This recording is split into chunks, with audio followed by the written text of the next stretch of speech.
I'm Mindy. Welcome back to my channel. Today I'm going to talk about the TV shows that I watched from April through June. With my low-buy year, I am only allowed 2 subscription services at a time, and in April I had Netflix and Hulu, and then by the end of April, I had caught up on all the Netflix shows that I had wanted to watch. So then I went to just Hulu and Scribd because there were a lot of audiobooks and ebooks that I wanted to read coming up. So most of these shows are from Hulu, but I'm going to talk about the few shows that I watched on Netflix first.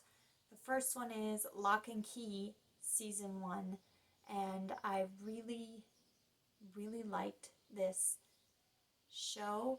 It is less dark than the graphic novel series, and it focuses more on the fantasy elements rather than the horror elements, but it was still, there were still bits and pieces of the creepy and weird things that made it so fun to watch.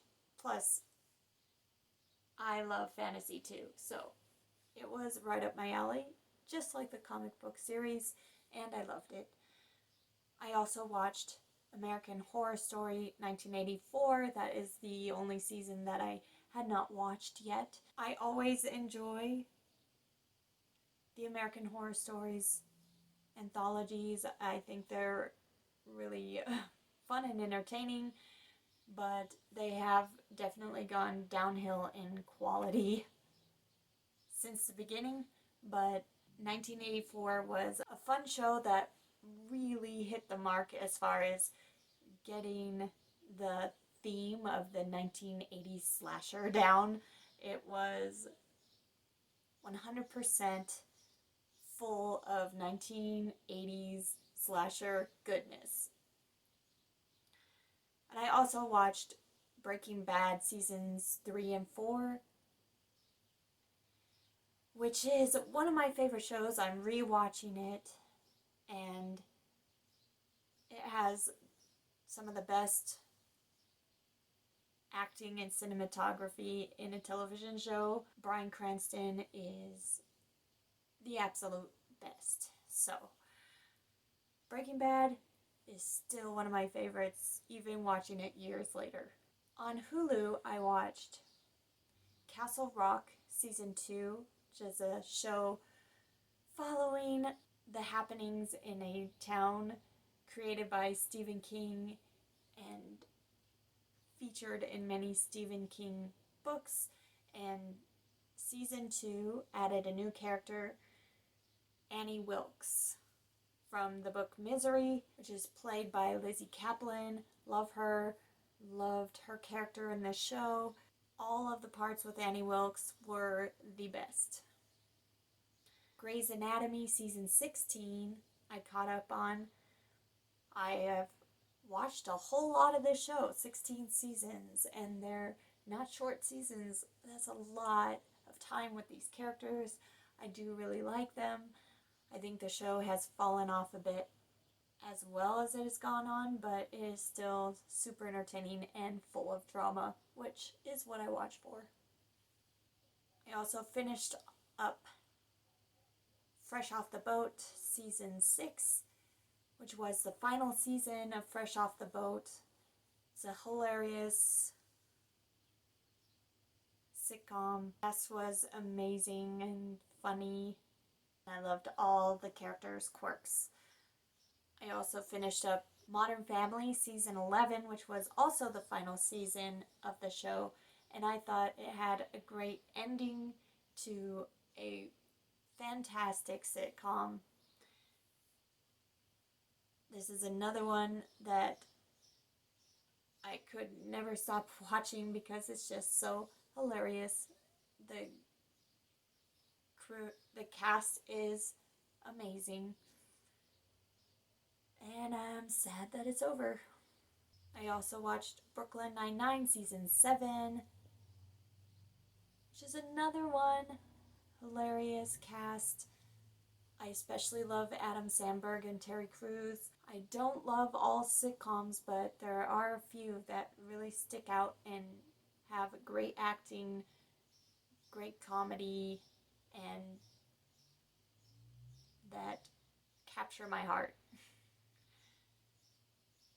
I also checked out Dave Season 1, which is a new show featuring an internet comedian rapper, Lil Dicky, and the show was about what I expected, about like his songs are um, funny, but sometimes immature humor,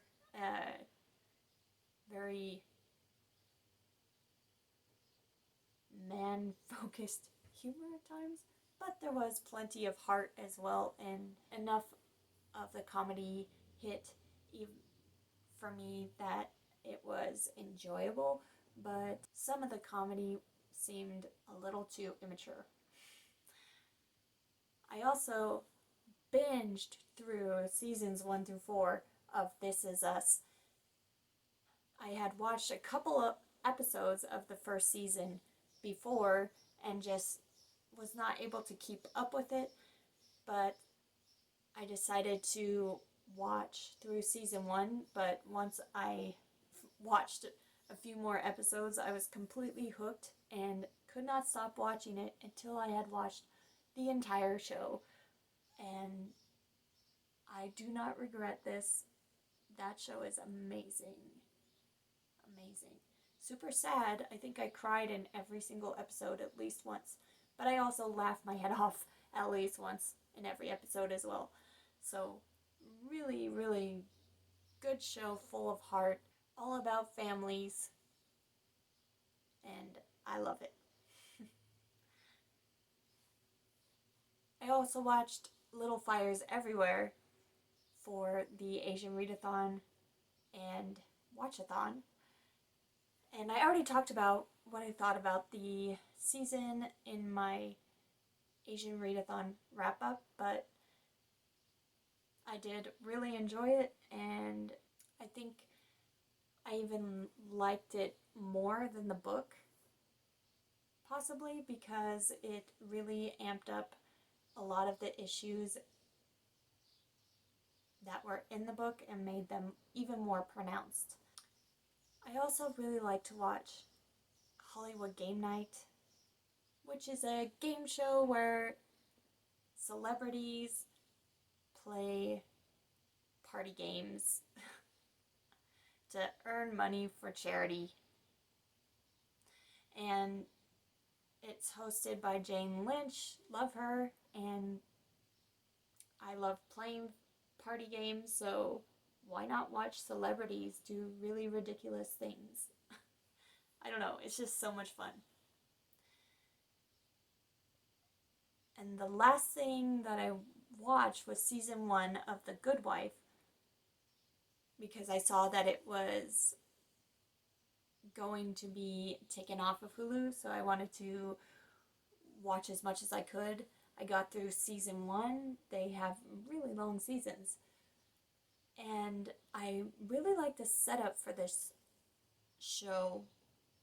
A woman whose husband is a judge and he gets arrested and for having affairs with prostitutes,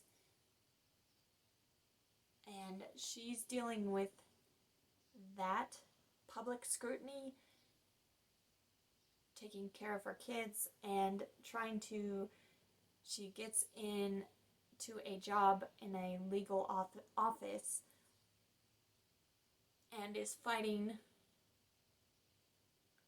against another intern to get a permanent position. So it's a great setup. All of the story that goes along with that main story, I absolutely loved. However, in the middle of the season, there was not enough in each episode about the main story, and it was mostly focusing on the client of the week, the case of the week that they are working on at the law office. And I think I'm okay with only watching the one season because I like shows that are more about the overall story. This had enough overall story, but not enough for me to watch many seasons. So that is everything that I watched for TV shows from April through June. If you like this video, you can hit like and subscribe, and I'll be back very soon with a book related video. Thanks. Bye.